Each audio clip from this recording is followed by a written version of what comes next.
Bonsoir à tous. Ce soir, nous continuons nos échanges et sur les béatitudes. Nous allons partager autour de la béatitude suivante, à savoir « Heureux les miséricordieux ». Lisons le texte dans l'évangile de Matthieu, Matthieu chapitre 5, verset 7. « Heureux les miséricordieux, car ils obtiendront miséricorde ». Un verset court, simple, direct, facile à comprendre, même s'il soulève quelques petites difficultés. On va le voir.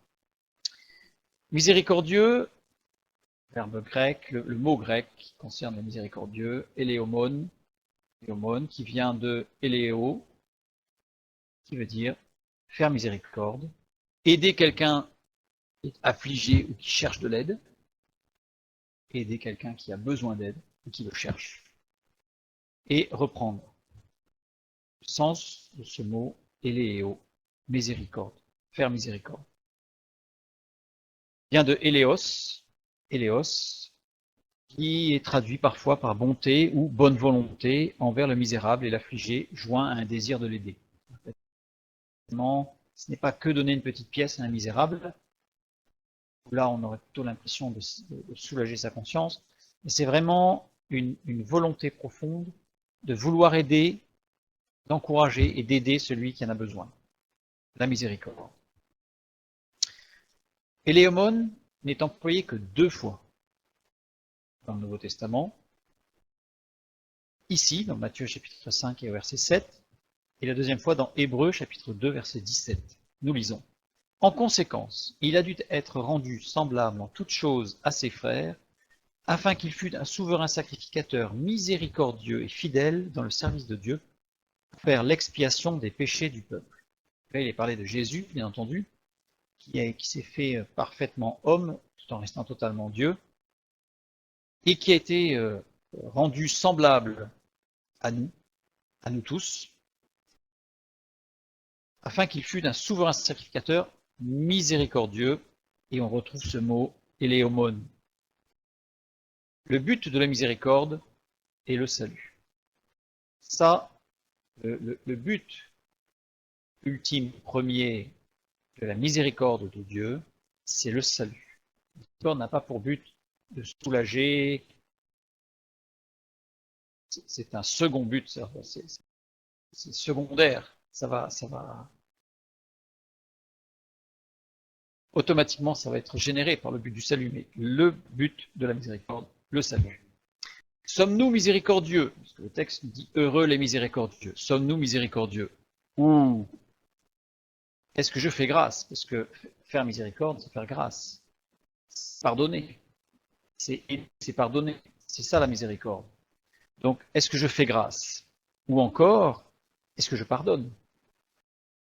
Alors, formulé dans ce sens-là, ça devient de plus en plus difficile. Parce que quand on dit est-ce qu'on est miséricordieux, est-ce qu'on a envie d'aider ceux qui souffrent? Oui. Est-ce que je fais grâce? Je pardonne. Parfois, c'est plus dur.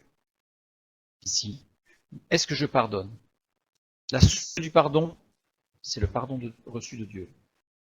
Il est impossible de pardonner si nous-mêmes n'avons pas reçu de Dieu le pardon. Le pardon, cette force qui libère, ne peut être donnée qu'au travers de celui reçu de Dieu. Et de la même manière, la source de la miséricorde est la miséricorde de Dieu. On peut être miséricordieux sans avoir expérimenté la miséricorde de Dieu. On va voir un petit peu plus en avant, évidemment, tout ce que cela représente, tout ce que cela signifie. Continuons. Les béatitudes sont dans un ordre précis. Il est évident que Jésus n'a pas énoncé comme ça tout d'un coup des idées qui lui passaient à travers la tête. Tout est construit, tout est logique. Donc il y a un ordre précis. La première, dans Matthieu chapitre 5, verset 3, « Heureux les pauvres en esprit, car le royaume des cieux est à eux. » Ensuite, on a au verset 4, la suite. « Heureux les affligés, car ils seront consolés. » Ensuite, au verset 5, « Heureux les débonnaires, car ils hériteront la terre. » Au verset 6, « Heureux ceux qui ont faim et soif de la justice, car ils seront rassasiés. » Et au verset 7, « Heureux les miséricordieux, car ils obtiendront miséricorde. » Nous sommes donc sur la 5e béatitude, dans un ordre logique, puisque la première, faire un résumé très condensé, On pourrait dire que la première permet de dire que heureux le pauvre en esprit, c'est heureux celui qui est capable, qui sait qu'il est incapable par lui-même, qui est capable de reconnaître son incapacité. Heureux est celui qui sait qu'il est incapable, qu'il y a des choses sur lesquelles il est totalement incapable, et en particulier le salut, la grâce, la joie, le bonheur, le pardon, possible. Se défaire du péché, impossible. La deuxième béatitude, ce qui l'a mené à la conversion, c'est en fait le fait d'être honnête et conscient de son incapacité au salut face au péché, ça amène à la conversion.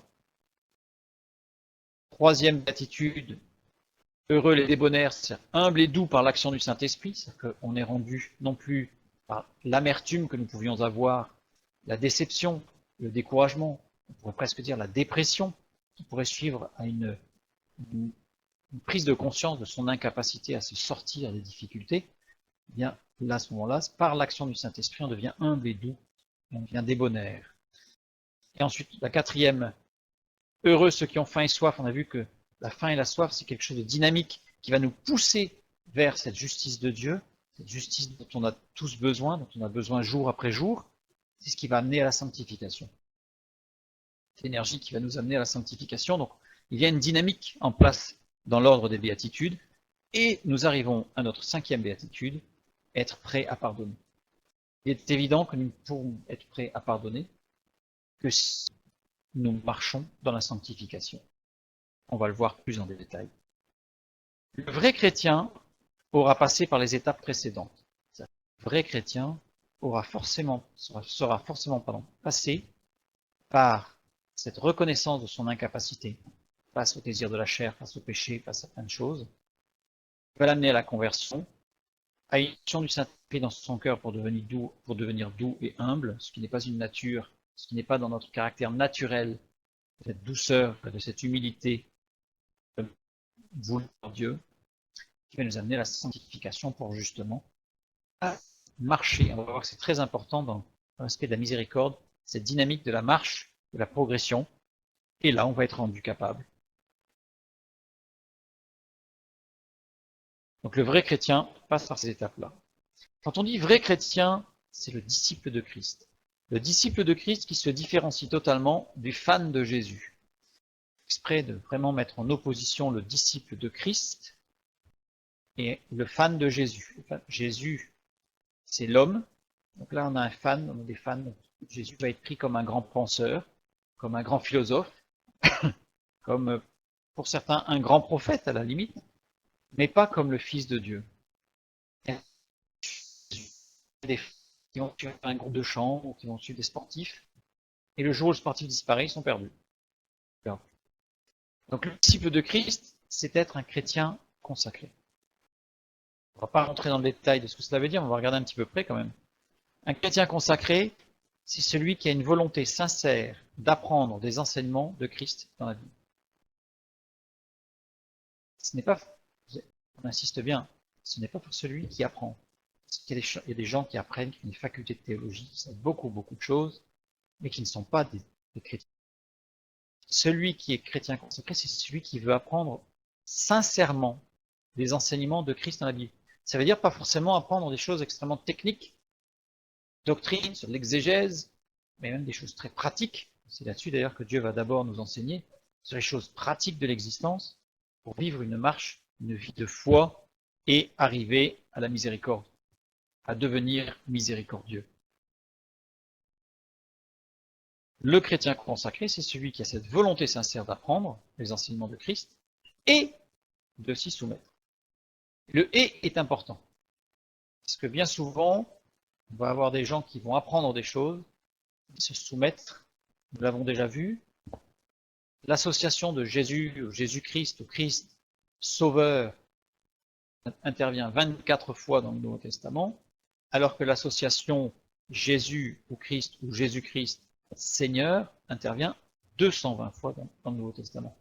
Ça signifie que l'accent est vraiment porté sur, bien entendu, le salut est indispensable. Jésus dit, je suis la porte, c'est la seule porte d'accès au royaume de Dieu. Et c'est une évidence.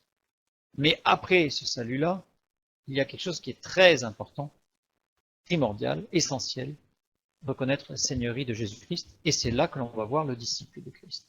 Par rapport aux fans le fan qui va suivre Jésus, qui va le louer très fort, qui va pleurer très fort, qui va sauter très haut, les mains en l'air, mais le disciple, c'est celui qui, sincèrement, veut apprendre à marcher avec Christ.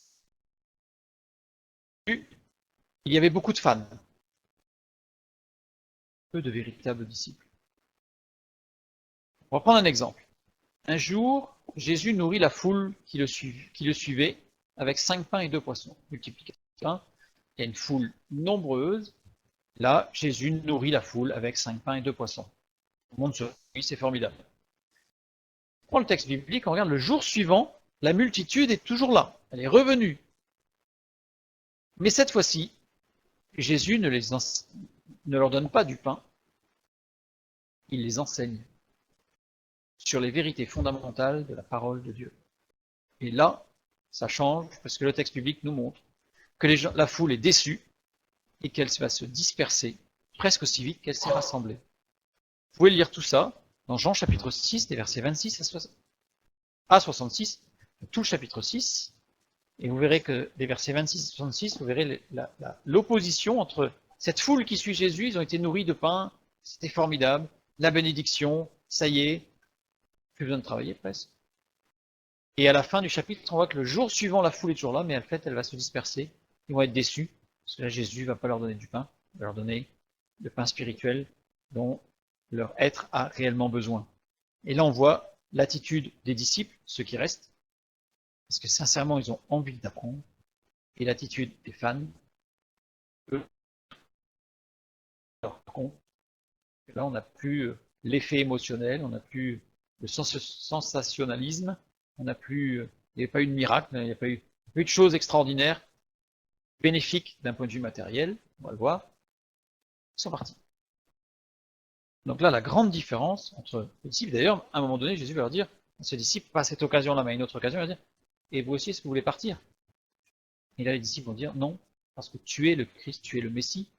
Et donc là, ils font une confession de foi, professent, dans l'intérieur, leur sincérité passe le désir de suivre Jésus.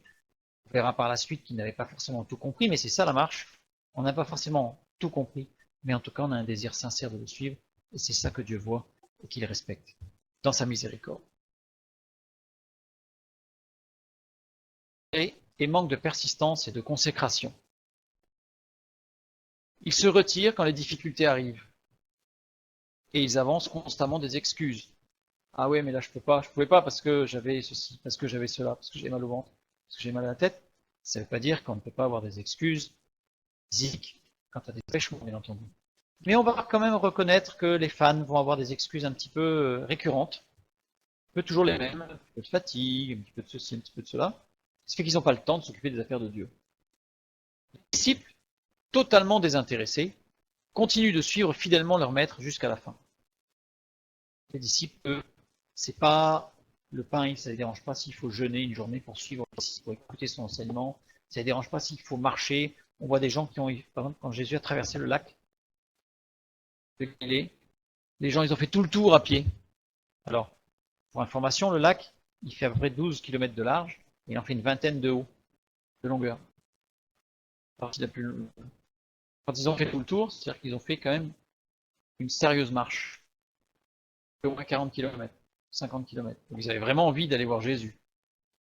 Au risque en plus d'arriver que Jésus soit reparti. Le 40 km, ça ne se fait pas en 10 minutes. Donc on voit ceux qui sont consacrés, ceux qui veulent suivre.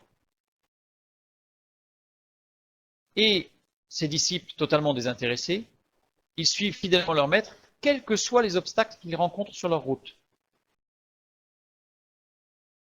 Les fans, eux, sont nombreux et instables. Les vrais disciples sont plutôt rares mais persévérants. Pas forcément de bruit d'ailleurs, les vrais disciples ne vont pas forcément faire beaucoup de bruit. Par contre, les fans, eux, ils vont faire beaucoup de bruit. Les fans applaudissent énergiquement lorsque tout va comme ils veulent. C'est formidable. Gloire à Dieu. Mais quand le moment de se consacrer arrive, ils disparaissent. C'est le problème de la problème. C'est le choix. Il faut faire un choix. L'important, c'est ce choix de la consécration. Les fans, ils font la queue pour recevoir des bénédictions. Ils sont capables, les fans, d'attendre très longtemps. Ce qui peut leur permettre de donner une excuse en disant non mais moi je suis sérieux, parce que moi, ça fait des heures que j'attends là. Je fais la queue pour avoir la bénédiction. Et pour avoir la bénédiction, pas l'enseignement de la parole de Dieu. Pour avoir la bénédiction, c'est-à-dire une guérison, d'argent sur le compte, une reconnaissance, bref. Mais quand il s'agit de prendre position pour la saine doctrine et d'opter pour une vie sanctifiée qui honore Dieu, là, curieusement, c'est dommage parce qu'il pleut un peu, parce qu'ils sont fatigués, ça fait déjà longtemps qu'ils ont attendu. Et là, on a toutes les excuses qui vont arriver. Les fans étaient présents quand Jésus a fait son entrée triomphale dans Jérusalem. Là, il y avait beaucoup de gens pour l'acclamer. Ah, là, c'était formidable, fils de David. Pourquoi il criait fils de David? Parce qu'il y a des promesses quant à la venue du Messie, fils de David, qui libérerait. Ils n'avaient pas compris que c'était libéré du péché, pas libéré des Romains. Là, les fans, c'était super, là. Les groupies, là, il y en avait plein pour Jésus. Mais où était-il quelques jours plus tard, au moment où on l'a conduit sur le mont Golgotha? Alors, est-ce que ce sont les mêmes qui criaient crucifie, crucifie? Il y a un grand débat sur le sujet, pour savoir si ce sont les mêmes. D'après le texte biblique, en fait, on ne peut pas dire que ce sont les mêmes, parce qu'on n'a pas la liste des personnes, on n'a pas les noms. Mais il y en avait beaucoup. Il y en avait beaucoup. Et ils ont été, bon, d'après le texte biblique, ils ont été d'ailleurs un peu stimulés par les religieux qui voulaient absolument que Jésus disparaisse, puisque eux, par contre, c'était vraiment dans le système religieux, dans le rite sacré, entre guillemets, on va le voir un peu plus loin, pas du tout dans la consécration. Les fans préfèrent la consolation à la consécration. Le disciple, c'est pas qu'il va préférer la consécration à la consolation, parce qu'il lui aussi il a besoin de consolation. Et ce qu'il va viser avant la consolation, c'est la consécration. Fan, il va viser d'abord la consolation et après peut-être. Il recherche les bénédictions journalières, mais refuse une vie disciplinée. Ils veulent des victoires, mais ne sont pas décidés à obéir à leur maître. Ça paraît complètement hors de sens. Comme si quelqu'un disait, moi je veux la victoire, mais je n'obéis pas au général, au chef de l'armée. Jésus-Christ est la tête du corps. C'est lui, d'ailleurs, l'éternel des armées. L'un des titres dans l'Ancien Testament, c'est le chef des armées. Prophétique sur Jésus. Il est le chef de l'armée. Ils veulent des victoires, mais ils ne veulent pas suivre le maître. C'est incohérent. Croix.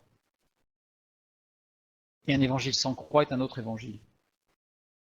Et la parole de Dieu est très claire, 2 Corinthiens 11,4. Si c'est un autre évangile, alors on le rejette. En conclusion, sommes-nous prêts à payer le prix pour devenir de vrais disciples de Jésus-Christ? Ce prix n'est pas forcément lourd, mais il nécessite un choix. Un choix d'orientation. Nos regards sont posés où? Sur la parole de Dieu ou sur l'écran de télé? Nos regards sont posés où?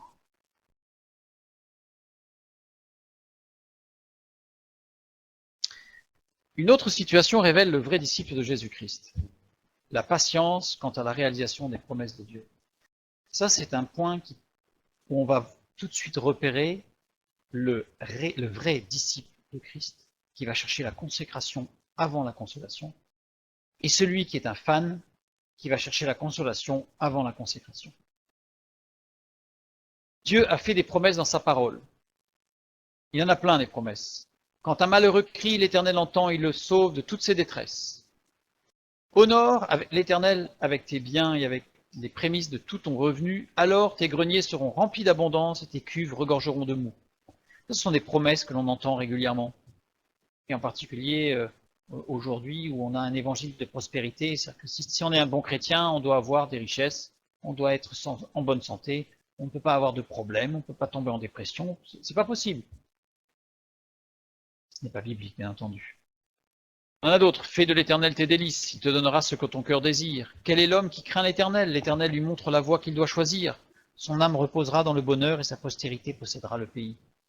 Aujourd'hui, c'est presque... On peut presque avoir un peu honte quand on demande des conseils à des frères et sœurs en disant, ben là, je suis dans une situation où j'avoue que je ne sais pas trop qu'est-ce qu'il faut que je fasse.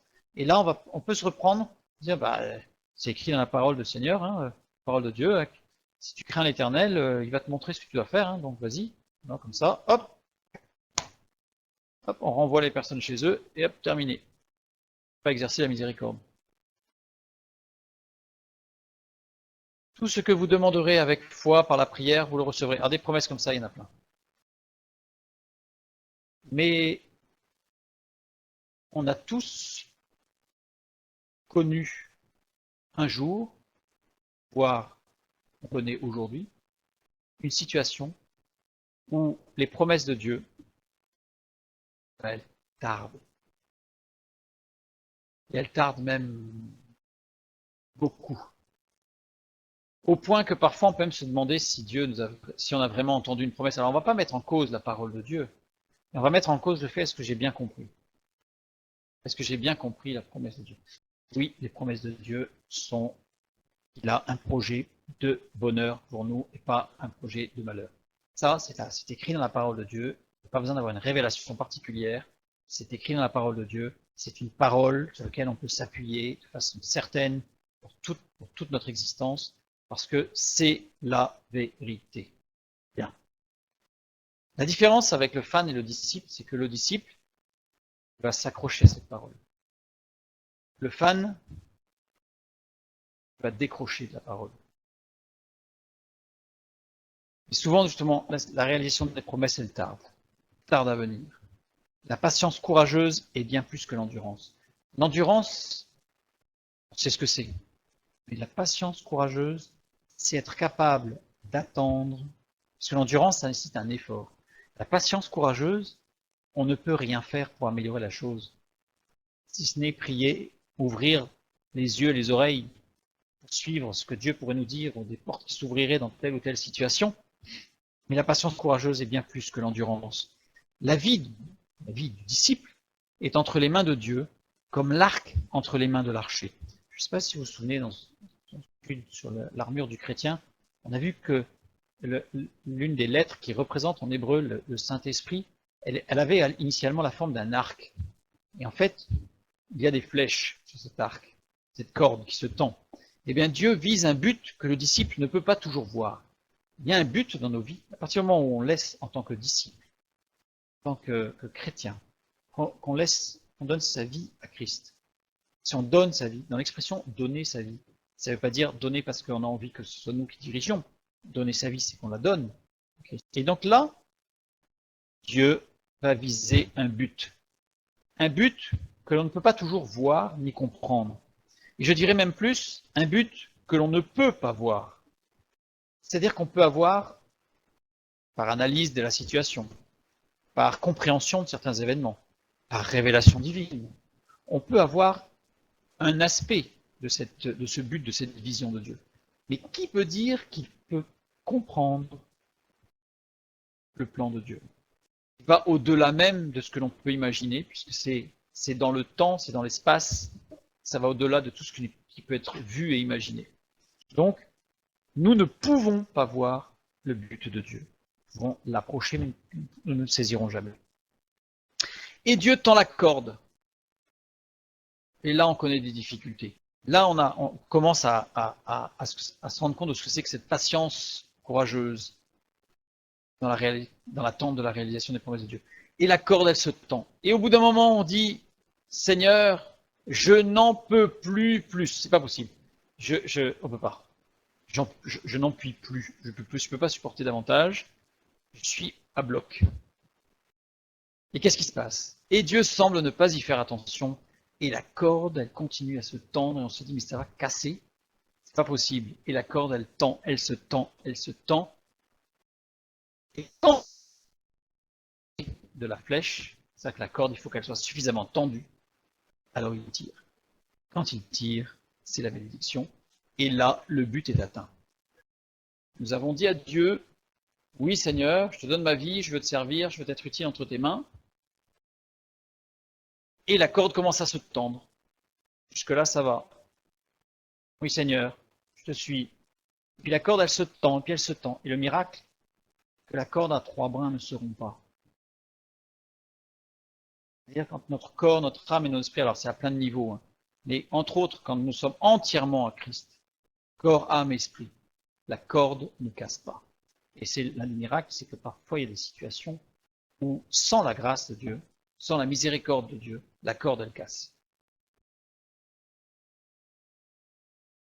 La corde elle casse. Certains ont voulu suivre Christ, certains ont voulu suivre, entre guillemets, des exemples d'hommes et de femmes de Dieu, sans être dans une vie de consécration, et leur corde a cassé. Tenons ferme, tenons ferme.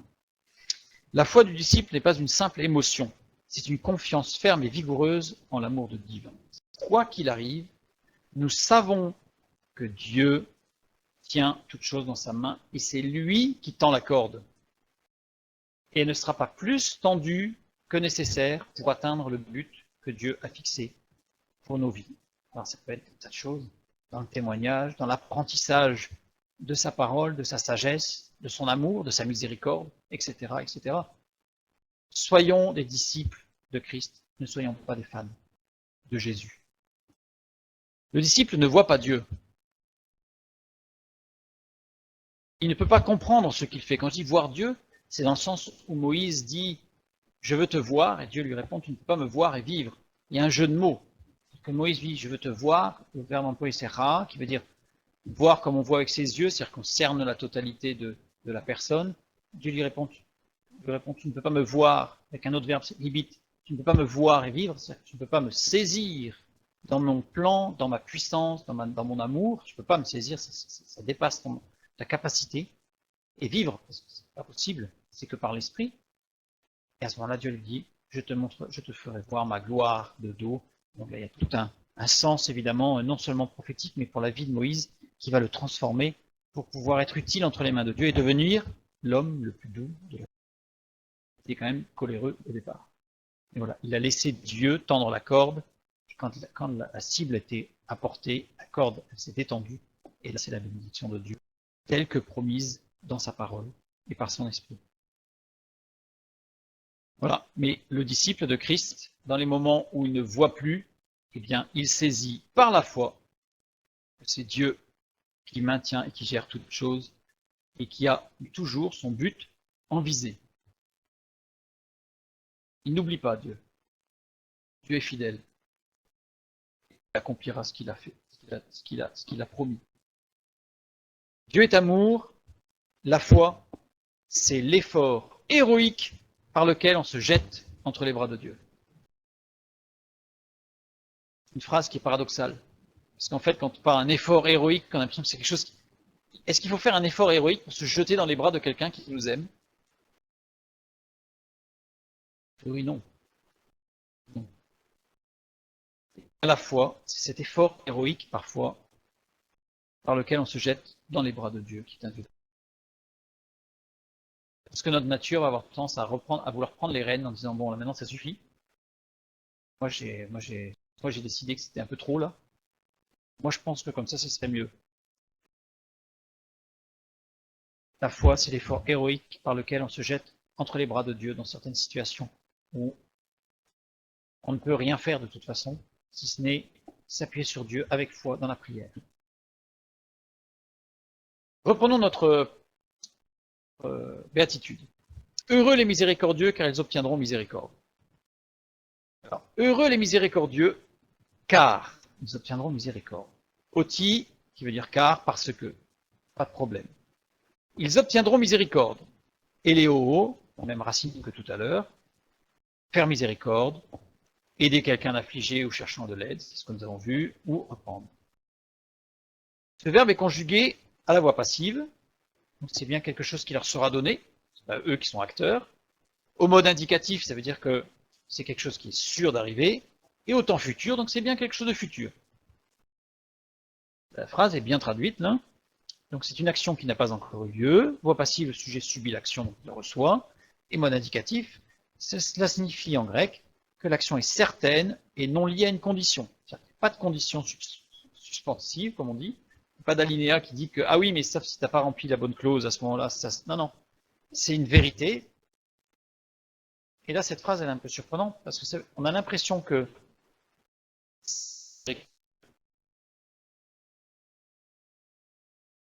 entendu, si on pardonne, Dieu nous pardonnera. Si on ne pardonne pas, Dieu ne nous pardonnera pas. Ça pose un problème dans la compréhension. Parce que où est la grâce? Où est la repentance? Faire un effort en disant, bon, je te pardonne, en serrant un peu les dents, je pardonne, ça Dieu va me pardonner. Si je pardonne, Dieu me pardonnera, sinon il ne pardonnera pas. Là, il y a un problème. J'ai l'impression qu'il y a un problème dans cette phrase. Prenons un autre texte dans lequel on va avoir une construction un petit peu similaire. Il s'agit du Notre Père, appelons le Notre Père. Il est dit à un moment donné, si vous pardonnez aux hommes leurs offenses, votre Père Céleste vous pardonnera aussi. Mais si vous ne pardonnez pas aux hommes, votre Père ne vous pardonnera pas non plus vos offenses. Ah, à l'encontre de la grâce, du message des évangiles que nous pouvons lire et connaître. Prenons notre texte, Matthieu 18, 35. Il s'agit du dernier verset de la parabole du serviteur impitoyable, vous savez, qui traite les autres de façon très agréable. Matthieu 18, 23 à 35, donc le verset 35. C'est ainsi que votre Père Céleste vous traitera si chacun de vous ne pardonne à son frère de tout son cœur. Plusieurs textes qui en donnent l'impression qu'il y a un lien de cause à effet entre nos actions par rapport au fait de pardonner et le fait d'être pardonné. Supposer que Dieu ne nous pardonnera que si nous pardonnons de notre côté, c'est annuler toute la doctrine de la grâce. Et personne ne serait sauvé. S'il fallait qu'on réussisse à pardonner pour être pardonné de Dieu, ce n'était pas la peine. C'est ce qu'on avait vu au début de notre partage. Il y a deux réponses à ce problème. Dans le présent, tout d'abord. Quand nous avons lu Matthieu chapitre 18, verset 35, c'est-à-dire toute cette parabole du serviteur impitoyable, on n'a pas tout lu, pour gagner du temps, mais nous allons revenir sur le verset 33. Ne devais-tu pas avoir pitié de ton compagnon comme j'ai eu pitié de toi? C'est là la clé. Ne devais-tu pas avoir pitié, Eléouo? On aurait pu très bien traduire, et ça aurait été aussi bien traduit. Ne devais-tu pas exercer la miséricorde envers ton compagnon, comme moi j'ai exercé la miséricorde envers toi? Dieu a exercé sa miséricorde envers moi quand je me suis repenti. Il me l'a donné. Comprenant que je ne méritais pas, que je ne méritais que la punition pour ma constante révolte contre ses commandements, ma vie de péché. Et pardonner à ceux qui me blessent. En fait, ça rejoint un petit peu le texte, vous savez, où il est dit « Tout ce que vous lirez sur la terre sera lié au ciel ». L'action humaine avant l'action de Dieu. Tout ce que vous lirez sur la terre sera lié au ciel. Entendu, Dieu est subordonné à une action humaine. Or, il y a une difficulté de traduction dans ce ça, je voulais parler de tout ce que vous lirez sur la terre sera lié au ciel, c'est qu'il y a un temps particulier en grec qu'il aurait fallu traduire plus exactement par tout ce que vous lirez sur la terre ayant déjà été lié par Dieu sera lié au ciel. Cela sous-entend que l'action humaine ne sert là qu'à entériner, qu'à cacheter la.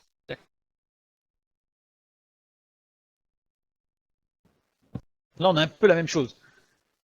On exerce la miséricorde parce que Dieu a exercé sa miséricorde. Le disciple sait que les méchants sont les dupes et les victimes de Satan, et il en a pitié tout en abhorrant leurs crimes. C'est-à-dire que, évidemment, on rejette le péché, on rejette tout ce qui est induit par le péché, mais on aime le pécheur. Et le disciple de Christ, pas le fan, le disciple, sait que le méchant, celui qui va lui faire du mal, celui qui va être agressif, en réalité, il est lui-même manipulé. Il est une victime. Certes, une victime, parfois, on va dire, plus ou moins consciente de ce qui se passe. Mais il est une victime, manipulée. Et dans ce sens, ça aide en fait à ne pas réagir immédiatement, violemment, cette agression. Ça ne veut pas dire qu'il ne faut pas se protéger, bien entendu, mais par rapport à cette agression, parce qu'on sait que, en réalité, deux exemples. Jésus, l'exemple parfait, qui a pu dire sur la croix, Père, pardonne-leur, car ils ne savent ce qu'ils font. Et notre exemple, c'est Étienne. Étienne, alors qu'il est lapidé, qui au moment de s'endormir, comme dit le texte, s'éteindre, il s'écria d'une voix forte, Seigneur, ne leur impute pas ce péché. Parce qu'en réalité, il sait très bien, Étienne, qu'en réalité, ces hommes-là, et on voit bien l'apôtre Paul, il le dira même plus tard, qui était là et qui n'a pas jeté les pierres, mais qui a gardé les vêtements de ceux qui ont lapidé Étienne, l'apôtre Paul lui-même était aveuglé et manipulé par les religieux de l'époque. Bon, pas par son maître, puisque son maître a reconnu la messianité de Christ, mais par les autres. La deuxième réponse à ce problème, elle est dans le futur. Elle est dans le futur. Donc on a vu que dans le présent, en fait, il faut bien comprendre l'antériorité de la grâce de Dieu qui nous permet, nous, d'exercer la miséricorde. Et dans le futur, nous avons 2 Timothée 1, 16 à 18, où l'apôtre Paul qui parle, qui dit que le Seigneur répande sa miséricorde sur la famille d'Onésiphore, car il m'a souvent consolé, et il n'a pas eu honte de mes chaînes, que le Seigneur lui donne d'obtenir miséricorde en ce jour-là. Ce jour-là, c'est en quel jour? On peut le lire dans 2 Corinthiens 5, 10, de quel jour il s'agit. Il nous faut tous comparaître devant le tribunal du Christ, afin qu'il soit rendu à chacun d'après ce qu'il aura fait dans son corps, soit en bien, soit en mal. Dans son corps, ça veut dire dans son existence, dans ses actions, dans ce qu'il a fait. J'aurai donc aussi à rendre compte de mon refus à pardonner. Tel est le cas. Et refus à pardonner, ça veut dire quoi? Ça veut dire de mon refus d'être un canal de grâce par l'Esprit. Parce que si Dieu nous pardonne, c'est pour nous rendre utile entre ses mains aussi, c'est parce qu'il nous aime et qu'il veut notre salut. Et à partir du moment où nous sommes dans le salut, nous sommes dans une dynamique, la sanctification, mais aussi l'édification et l'action entre les mains de Dieu pour devenir des canaux de l'action du Saint-Esprit. Et la principale bénédiction qui peut être véhiculée par tous ces canaux, c'est le pardon. Force qui libère, qui nous a nous-mêmes libérés. Forcément, nous aurons le réflexe d'amener cette puissance qui libère. D'où cette compréhension de heureux les miséricordieux, car ils obtiendront miséricorde, c'est tout simplement parce que les miséricordieux expérimentaient les miséricordes de Dieu. Dans l'Ancien Testament, il y a 3 mots qui sont traduits par miséricorde. Il faut en voir 2 dans Exode 33, 18.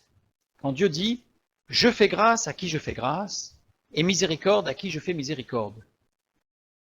Je fais grâce, faire grâce, c'est aussi faire miséricorde. C'est comme s'il y avait une répétition là. Sauf que ce sont 2 mots différents. Le premier, donc je fais grâce, Hanan. Hanan, et le deuxième, Racham.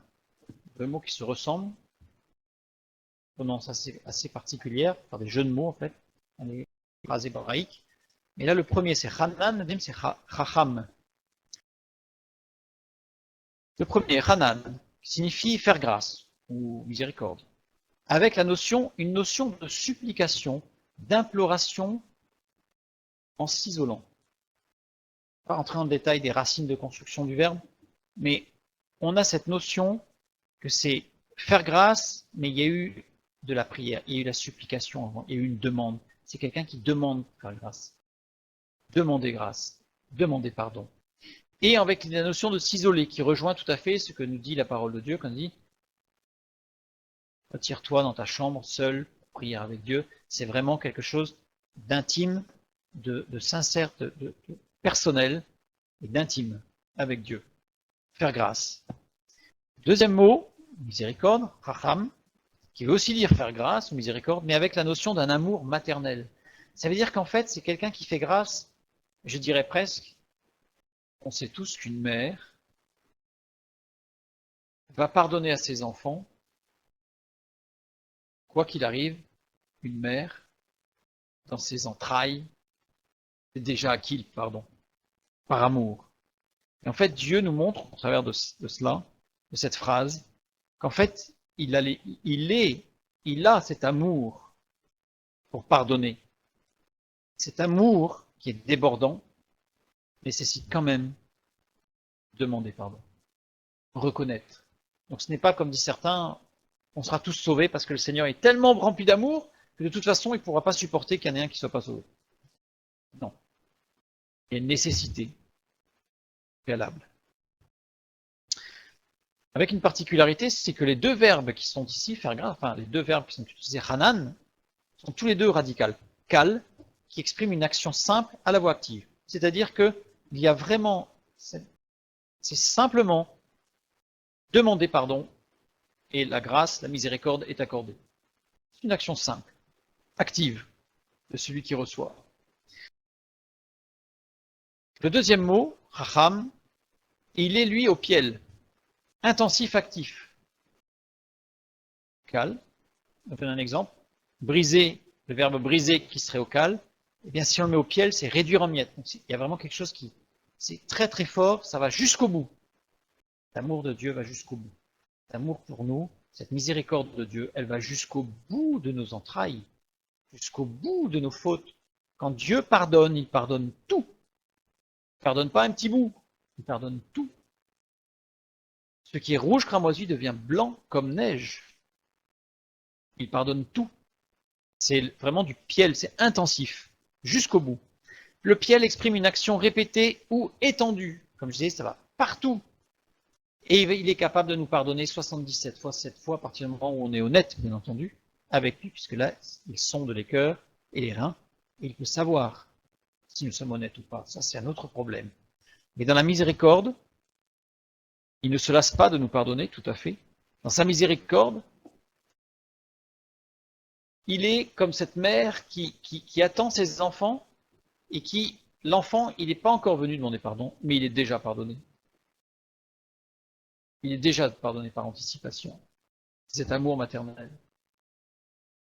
Le piel, alors ce qui est intéressant au piel, c'est que les verbes qui sont des verbes intransitifs, au cal, deviennent transitifs au piel.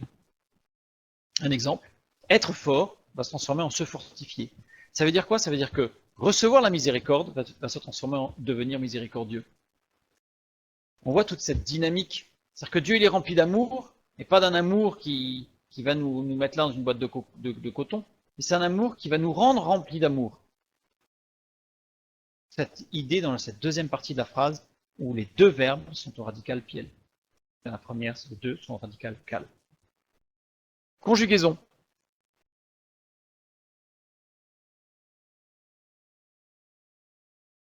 Cela rejoint l'épître aux Romains, où il dit que Jésus est mort pour nous alors que nous n'étions que pécheurs.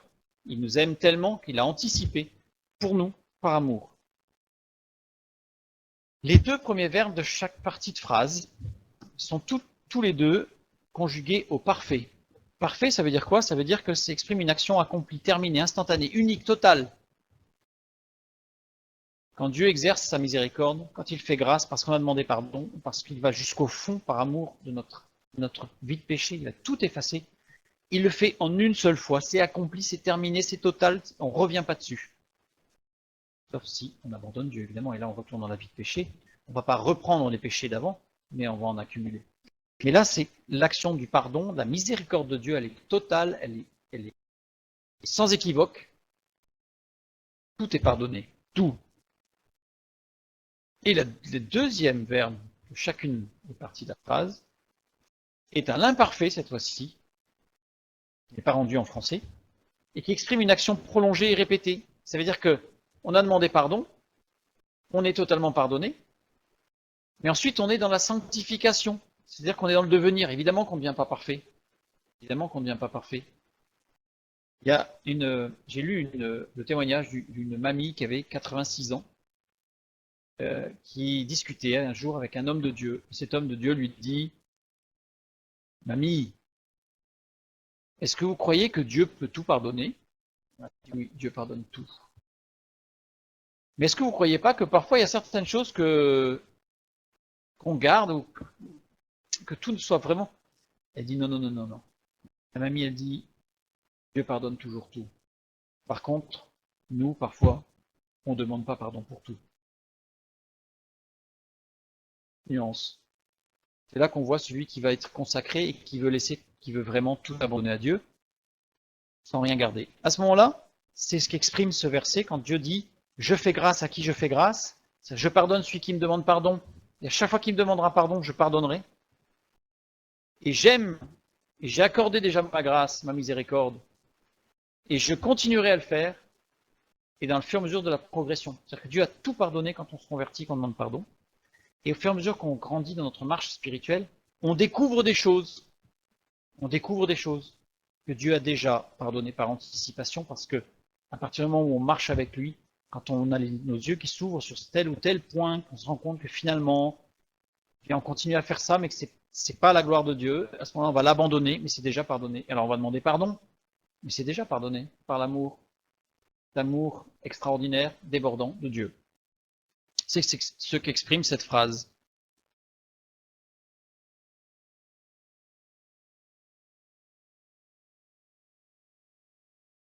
Oui, pardonner, voilà, tout à fait. C'est ce que le pardonner à quelqu'un, c'est lui pardonner en sachant que il peut encore nous faire du mal. Parce que lui n'est pas forcément dans une démarche de sanctification et peut-être qu'il n'est même pas dans une démarche de conversion déjà pour commencer. Mais nous, on peut quand même pardonner par amour, sans la demande de pardon. C'est cette deuxième partie de phrase, cette miséricorde. Quand Dieu dit je fais miséricorde à qui je fais miséricorde à qui je fais miséricorde, traduit au piel, c'est-à-dire qu'en fait, il va nous rendre miséricordieux pour exercer la miséricorde auprès de ceux-là même qui ne seraient pas dans cette dynamique. C'est là toute la puissance qui libère du pardon. Pour information, Hanan, la première partie, vient de Hana, qui veut dire camper, assiéger, s'établir, faire sa demeure, investir. Et là, on rejoint un petit peu le texte de Matthieu chapitre 11, verset 12, où il est dit que ce sont, depuis le temps de Jean-Baptiste jusqu'à présent, ce sont les violents qui s'emparent du royaume de Dieu. Ce n'est pas une violence armée, bien entendu, on ne va pas faire forcer les portes du royaume de Dieu, mais ce sont les violents parce que ce sont ceux qui vont demander, qui vont supplier, qui vont implorer la grâce de Dieu et la miséricorde de Dieu. Évidemment, celui qui n'a fait aucun cas et qui va prendre ça de façon très désinvolte, qui va dire « Oh, je te demande pardon » et qui continue, évidemment, lui n'est pas dans cette dynamique. Évidemment.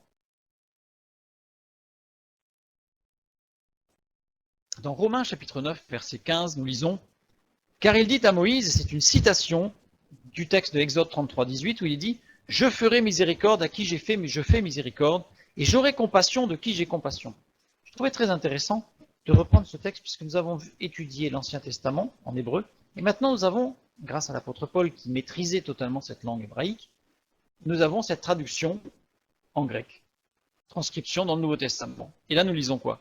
Je ferai miséricorde, c'est éléo, notre verbe miséricorde, il est à l'indicatif. Comme nous avons vu, c'est une action certaine. À qui je fais miséricorde? Au subjonctif.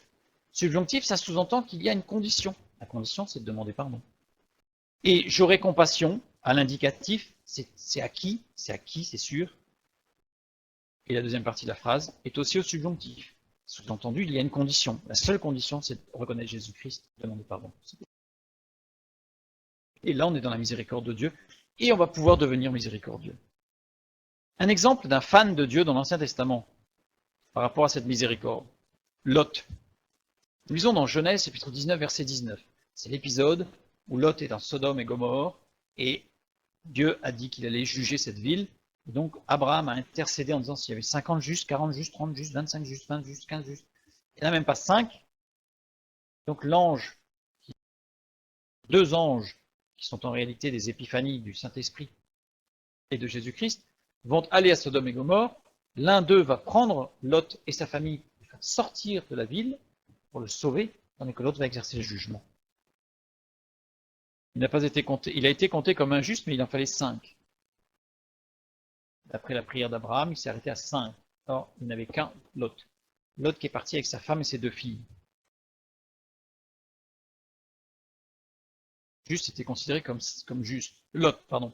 Considéré qu'il n'avait qu'un, mais pas 5. Tout à fait. Lot le juste dans l'épître de Pierre. Donc dans Genèse 19, 19, nous lisons « Voici, j'ai trouvé grâce à tes yeux, et tu as montré la grandeur de ta miséricorde à mon égard, en me conservant la vie.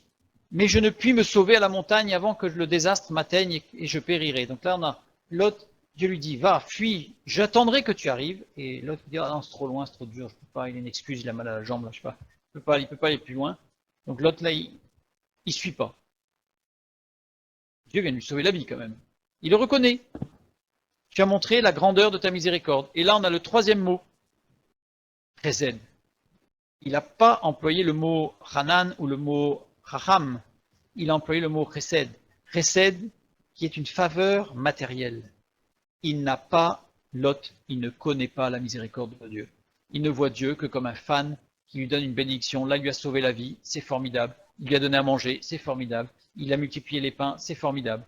Et dès qu'il a fallu s'engager à obéir à la parole de Dieu, qui Dieu lui a dit, va jusqu'à la ville là-bas, au bout de la vallée, là, là, ça n'allait plus.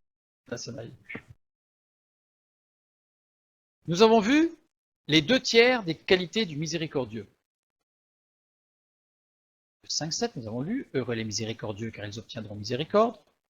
Miséricordieux, nous avons vu que c'était Hémon, qui vient de Eléo, qui signifie faire miséricorde.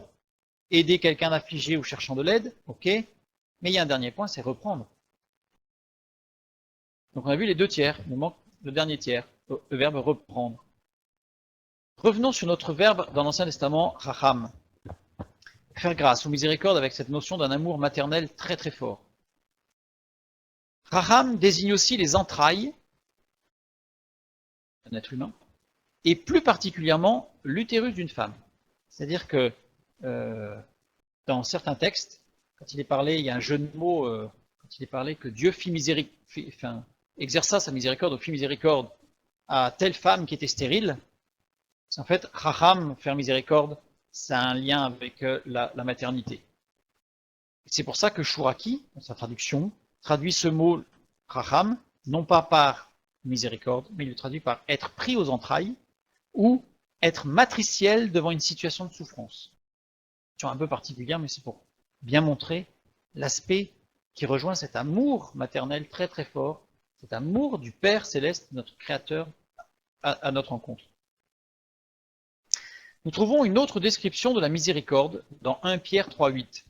Il nous est dit, enfin, soyez tous animés des mêmes pensées et des mêmes sentiments, pleins d'amour fraternel, de compassion, d'humilité. Certains textes sont traduits par enfin, soyez tous animés des mêmes pensées et des mêmes sentiments, pleins d'amour fraternel, de miséricorde et d'humilité. Ce mot compassion ou miséricorde, c'est eusplagnos. Eusplagnos, qui littéralement signifie, si on prend le dictionnaire de grec ancien gros bailli, on va avoir qui a les entrailles saines. Qui a les entrailles saines. C'est-à-dire qu'il va avoir des émotions, des sentiments sains. Et là, on rejoint notre verbe, notre mot chacham, avec cette idée d'entraille. La compassion, c'est quelque chose qui nous prend au plus profond de nous-mêmes. C'est pas quelque chose d'intellectuel. C'est quelque chose qui nous prend, on va dire, dans le langage courant, qui nous prend aux tripes. Ça nous prend dans les entrailles. Et il est traduit par miséricordieux. La première traduction de euplagnos, c'est qui a les entrailles saines. Et du coup, par élargissement du sens, on l'emploie dans le sens de miséricordieux, quelqu'un qui va aimer de façon saine. Quelqu'un qui va aimer avec des sentiments qui sont purs.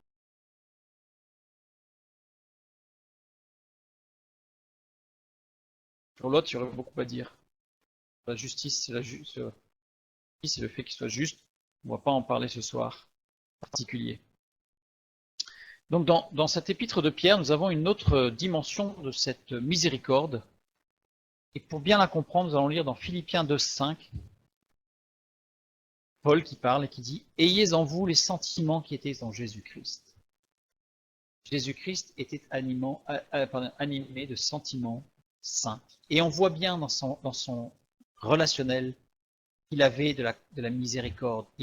C'était dans les entrailles. Il ne pouvait pas supporter. Quand un homme criait au loin « Aie pitié de moi, fils de David !» Faites-le venir, faites-le venir. Il peut pas rester comme ça. Il est rempli de miséricorde, cet amour de Dieu. Dieu veut que nous soyons remplis de miséricorde. Cette dynamique de progression, ça marche avec lui.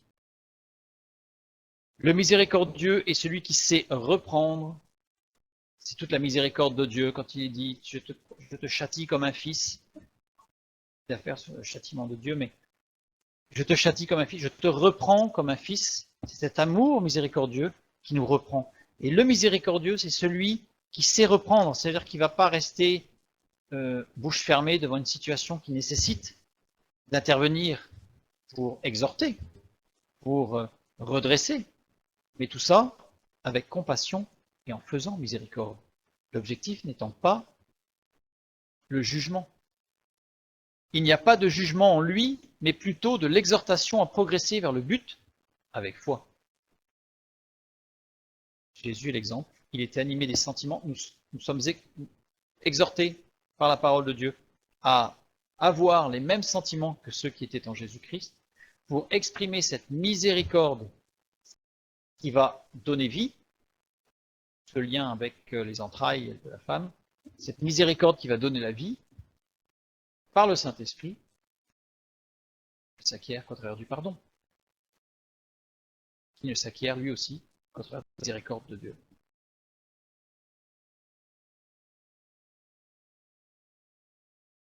Jacques 2,13. Car le jugement est sans miséricorde pour qui n'a pas fait miséricorde. Là, il n'est pas dit que le jugement est sans miséricorde. Le jugement est sans miséricorde pour celui qui n'a pas fait miséricorde. La miséricorde triomphe du jugement. Miséricorde, c'est encore Eleos, c'est le même mot, celui que nous avons vu. Faire miséricorde, poieo, ça veut dire être un acteur, quelqu'un d'actif. Celui qui n'a pas été un acteur, une cause de miséricorde. Celui qui n'a pas produit la miséricorde, celui qui n'a pas porté le fruit de la miséricorde, qui n'a pas pratiqué la miséricorde. Celui qui n'a pas été le canal du Saint-Esprit pour véhiculer la miséricorde de Dieu que lui-même a reçue. La miséricorde triomphe du jugement. Katakao kaume mai, qu'est-ce qui signifie ce verbe? Ça signifie triompher, ça signifie exulter. Être rempli d'une joie. Je ne sais pas si vous l'avez expérimenté, mais quand on exerce la miséricorde, d'abord quand on reçoit la miséricorde de Dieu, on est rempli de paix et de joie.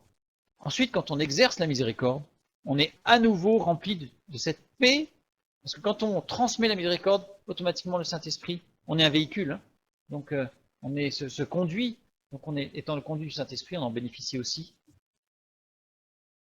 Jugement, car le jugement, crisis, qui veut dire séparation, fracture, qui veut dire aussi concours ou bilan après expérimentation.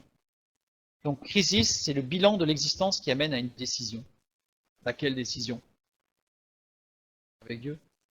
Dans Matthieu chapitre 9, verset 13, nous lisons « Allez et apprenez ce que signifie « Je prends plaisir à la miséricorde et non au sacrifice, car je ne suis pas venu appeler des justes, mais des pécheurs. » Le mot sacrifice, c'est tousia. Tousia signifie sacrifice, mais signifie aussi tout ce qui concerne un rite sacré, un rite religieux. Allez et apprenez ce que signifie « Je prends plaisir à la miséricorde et non au rite religieux », même si on lui met une étiquette de spirituel. Dieu ne veut pas de rite, ne veut pas de coutume, ne veut pas d'habitude religieuse, veut la miséricorde. Je prends plaisir, télo, Dieu qui parle. Télo signifie souhaiter, vouloir. Je veux la miséricorde, je souhaite la miséricorde. Dieu, Jésus-Christ est venu par amour pour exercer la miséricorde de Dieu. Et ce qu'il veut, c'est que cette miséricorde, elle se déploie sur toute la planète, à tous les humains. Allez et apprenez ce que signifie. Apprenez, c'est assez curieux, parce que c'est pris en grec, c'est matété. Mais matété, ce n'est pas un verbe. Matété, ça désigne le disciple. Matété, ça désigne celui qui suit en permanence son maître. C'est pas le disciple qui est un élève, qu'on pourrait dire je vais à tel lycée ou à telle université, et je suis l'élève de tel prof parce que je suis dans l'amphi quelque part. Celui qui en appelle matété, c'est celui qui suit de très très près, qui se calque sur son maître, qui devient un disciple, qui devient une image.